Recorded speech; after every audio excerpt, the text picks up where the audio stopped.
Hello everyone and welcome back to the Florida Relocation Guide. My name is Adam Hancock, and in today's video, what I want to do, instead of just talk about cheap for cheap's sake, I'm assuming if I gave you a list of the cheapest place to live in the entire state of Florida, you would probably not want that list. What would be most likely more helpful is better alternative to areas that you actually want to live in. So that's what I'm going to attack. I have 5 interesting thought exercises in my opinion, from a type of home category, a timing, resale versus new, just stuff that you could really explore and potentially get a lot of opportunity from going into early 2025. Hope you find this valuable.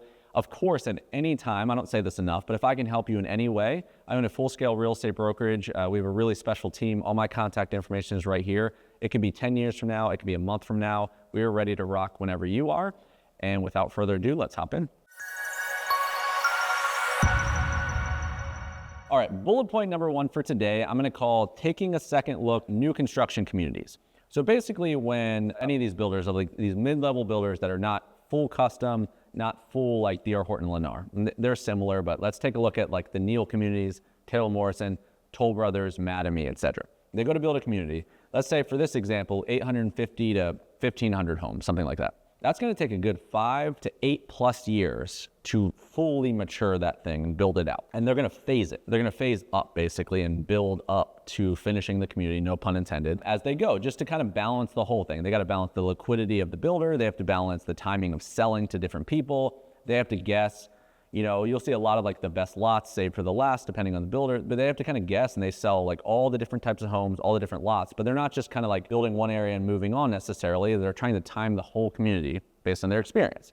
Well, their whole time they're taking all that time to build out, all this other stuff starts popping up at different years within that old builder's phases. A great kind of example of this is the Waterside District in Lower Lakewood Ranch. So if you're around in 2019-20-ish, you saw it was just Windward by Neal, Shoreview by Pulte, and Lake House Cove, which was Homes by Town and Custom Friends. You're competing with just each other in this great area, and you knew more stuff was gonna come, but you didn't know when. And they were unicorns. Those 3 against each other were like, you could juxtapose them, but they weren't really apples to apples in any sense. But then, you know, these things take a long time, right? We're sitting here in almost 2025, and we're still looking that that stuff still has a presence, but then you have maybe 9, 10, 11 communities that have popped up in between, all not at the exact same times. So depending on when you come into the market, people are like, I have 8 new communities, but where people really, or anyone starts to lose sense of, is that some of those old school players are still actively building, and that in this kind of market is where a lot of opportunity exists. So if you take a second, you imagine that you are Pat Neal from Neal Communities, the owner of Neal, and you're sitting here with Windward, one of your many communities you've built that's still not finished quite yet. And you went through this tumultuous market of like, you're in the COVID heyday selling, you know, Kiowas and Savannah 2s, like calling your shots basically. And you're going in and out of buyer fatigue through 2022, 2023. Now it's a much more competitive market in 24, not only the competition in your local vicinity, but also now resales are coming back in a higher inventory, and you know, buyers have a little bit more leverage, and you're dealing with all of this. And you have just a handful of things you're trying to finish selling because you want to be done, one, but also you're trying to get other things going. You're building Palm Grove up on 64. You're heading up the Hi Hat Ranch expansion in eastern Sarasota. You know, you keep naming them, right? You're getting all these things. Maybe you're going to end up at Seaflower in Western Bradenton. So how do you finish one so you can be free to do the next? Is you discount. And right now they're getting, you know, if you own your own pool company like Neal, you're giving away free pools as an incentive, which is an easy $100,000 for a basic pool, no hot tub in Southwest Florida. You're taking $50K, a broad brush off of every single floor plan, right? And you're seeing the similar stuff at, you know, old school stuff in Welland Park, Solstice by Toll Brothers, which has existed for several years now. Sunstone by Mattamy, because they're building Brightmoor and these other communities. As a buyer, you may walk into these things, as I digress here, and you might say like, well, yeah, they discount for a reason, right? Because it's unattractive. Or, you know, if they have all this margin to give money away, then, you know, it's probably not a deal that should be had. Not always the case. If you step back and look with fresh eyes, one, these areas don't get any worse. Windward is a phenomenal location in Waterside. People don't, and they don't even kind of count it as Waterside in a lot of these things with however it's zoned or whatever, but it is one of the closest communities in all of Lakewood Ranch to town. That's not getting any worse. Just because they've existed for a while and people are a little bit like aware of them doesn't mean it still doesn't have value as you step back. And a lot of times builders need to do things that also benefit themselves and a buyer. It's not always one-sided. They always had that margin anyway, but they could be looking at the collective P&L of all their builds. So they could not take a bath, but they could lose a little bit here and gain a little bit here. And that might be more important to them coming to year end than them winning something from an individual buyer. So I would really look with an unbiased, fresh view at that kind of thing. There's many, many examples that if you reach out, we could give you all of them on a list, but there's many examples of stuff that are at the very last phase or the phase before that, all in Southwest Florida included, that I think you could have a similar opportunity right now in 24. Number 2 on my list, I'm calling quick move-in sell-off. This is another new construction category.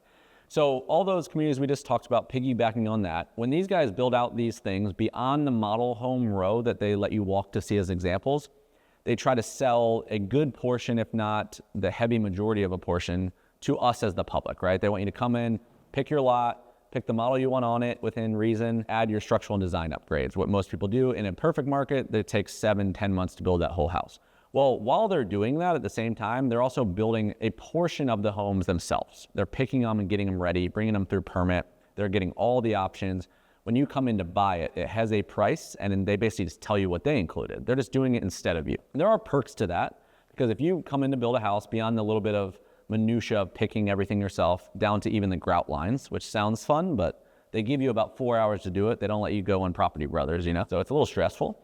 But there's also a big logistics thing, right? Like optimistically, it takes 8 months.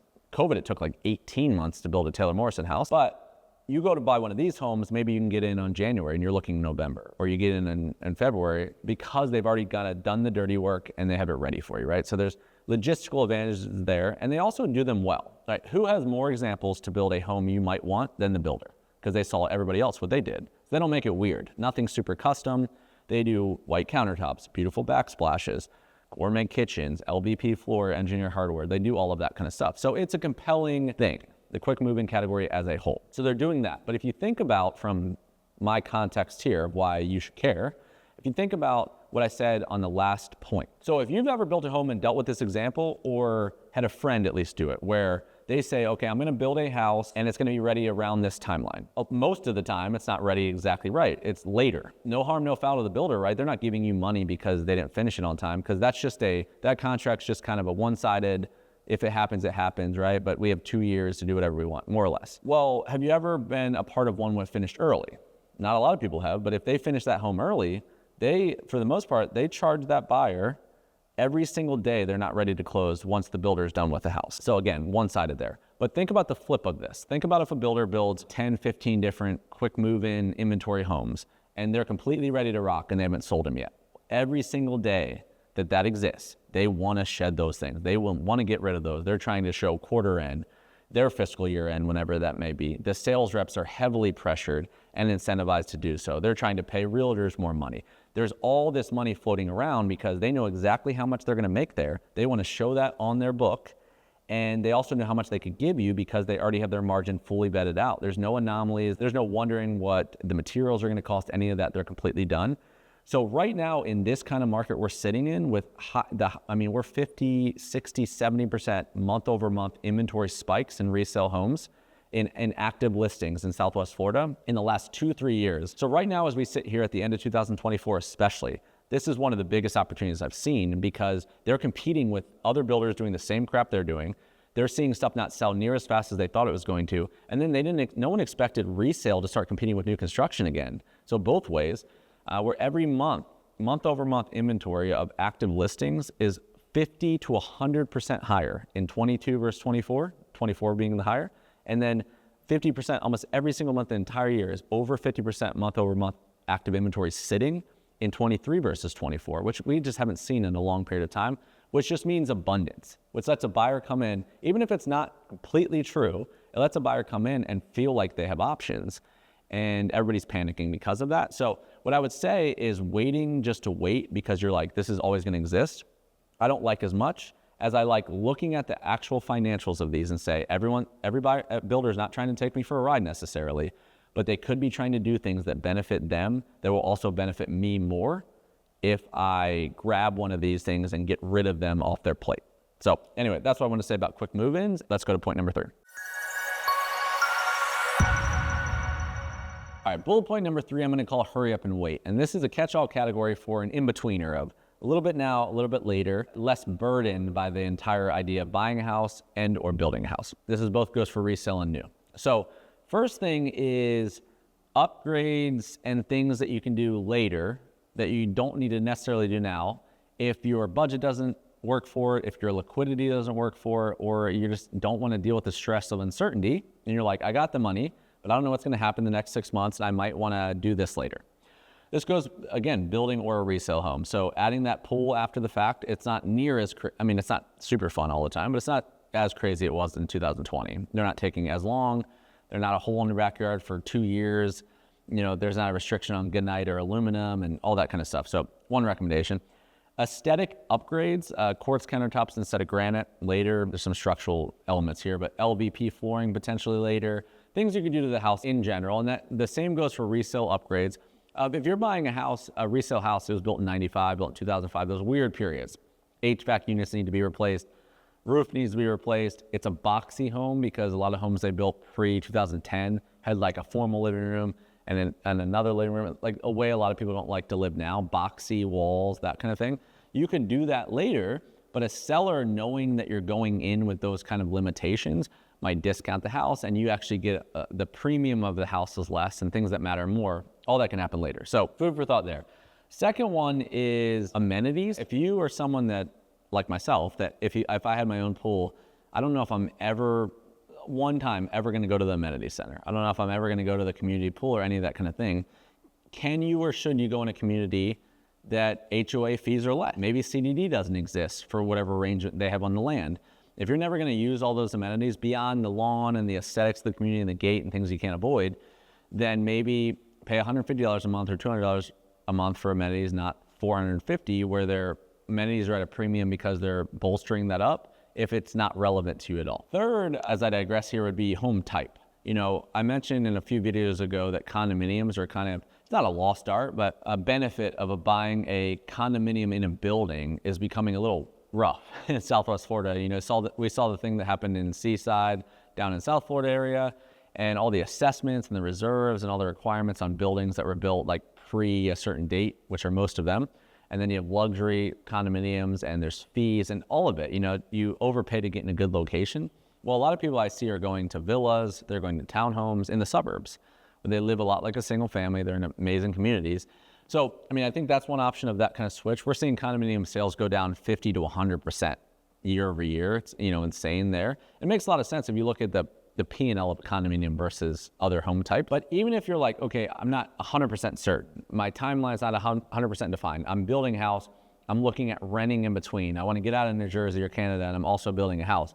Villas and townhomes and non-single or small single families are an interesting alternative to all those kind of things. So one thing to look at would be those home types within normal new construction communities, because there's a lot of advantages. These things are, $250,000 to $380,000 on average versus the closest single family by them being $550 plus, and they take usually the least burden when it comes to fees based on a community because of the size and the home type. And even if you're buying it, waiting for your build and going to rent it or sell it later, there's a huge equity opportunity because usually the rise of say you own a townhome at $295,000 or $310,000, the chance that rises to $400,000, whether it's perceived value or not, versus a single family at $750,000 rising to $900,000, in my mind, has a better chance of happening or whatever. So anyway, just a couple things to think about in that category. All right, my fourth and final point for this video, I'm just gonna call exploring abstract areas. So regardless of where you are currently navigating within the whole entire Sunshine State, whether that's our Southwest coast here, that's Northeast Florida, Panhandle, etc., there's going to be more turnkey places than not. There's going to be Lakewood Ranch, Florida's Welland Park, Nocatee, up in Jacksonville, you have Seaside, you go on, where you get here to town and they look like they do online, which, I'm empathetic to the asset that is. It is a great way to learn. However, most metros, 70% of it already existed or is obscure. There's new communities around areas that if you got here, you'd be like, okay, it doesn't look like Lakewood Ranch. There's old suburbs that built 20 years ago, which a lot of these areas could be a better fit for you. but you're at the mercy of active inventory online, your realtor's ignorance or knowledge about the area. If there's no listings available, the neighborhood that if a home popped up tomorrow, you could prefer, but you don't know a home's gonna pop up, you might have never even seen it on your radar, on and on and on. That's just in a vague way. That's the last thing I would maybe take a second look at. Like a Palmer Ranch in South Sarasota, which is it was Lakewood Ranch 25 years ago. On paper, it's the same. It's just navigating it now, you wouldn't even be able to, I bet most people that I grew up with wouldn't even be able to name 10 communities, because how would you see them, right? You have all these boutique outfits. There's maybe 100 homes available on the market right now. There may exist in 5 neighborhoods, but it doesn't mean there wasn't 25 neighborhoods that already existed that were kind of around each other. And it's not as innovative as it is in the stuff they're building now, but it's in an incredible part of town. A lot of people would really like if they knew it was available. North Venice, Florida, parts of Wiregrass and Wesley Chapel, East Naples, North Naples, Fort Myers. There's all these opportunities that currently exist if you could take a holistic approach.